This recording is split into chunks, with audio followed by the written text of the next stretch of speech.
पिंकू कुमार पाणी जिला प्रवक्ता भारतीय जनता पार्टी संबलपुर जिला।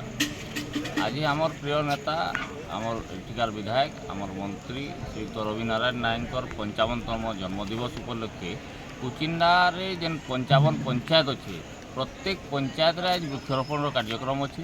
प्रत्येक पंचायत रे संध्यारे दीपदान कार्यक्रम अच्छे। आउ कुचिंडा हेडक्वार्टर रे गोटे रक्तदान शिविर आयोजन कराई। अति कम रे आम एना 55 यूनिट निश्चित भाव में ब्लड व्यवस्था करमु। आज जेन वृक्षारोपण भी होचे 5टा कि 6टा पंचायत रे 55 लेखा गछ लगा हवा। मुख्य कार्यक्रमटा गुंडुलचुआरे होचे जेना कि 300 उपरे गछ लागुचे।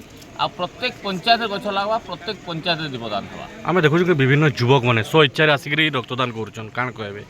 देखुन इटा जिनस होचे गोटे नेता को भल पाइबार कर्मी मान प्रति आग्रह काଣା केते भल पाउछन इनु जना पड़ुचे। मोदी जी पदे कहीदेले जेनता भारत सारा लगुछन हेन्ता रवि नायक को भल पाउछन। कुचिना अंचलवासी 32,000 भोट रवि नायक जीतिछन। तांकर गोटे फैन फॉलोइंग टे अच्छे विराट आकार रे। पिला माने भी बहुत उत्साह रे आमे कुचिना प्रथम थर भाई गोटे मंत्री पाइछुं। आ मंत्री जन्मदिन ई पाखे हाले हाले पड़ला। उत्साह बहुत अच्छे पिला भितर आ समस्ते खुशी मन रे इटा एंजॉय करू। सर आम देखुलु कि रक्तदान महदान तो काଣା युवा वर्ग के वार्ता देबे। देखुन पहला जिनस है रक्तर विकल्प नहीं रक्त बना जाई नहीं पारे। तो रक्तदान कले गोटे आम गोटे जीवन के बंचे पार्मा सेटा गोटे मुख्य जिनस है। 2 नंबर जिनस जेन कुआनु पानी खिया नहीं जाए से कुआटा धीरे धीरे अपरिष्कार होगी सेनु पानी भी नहीं झरे।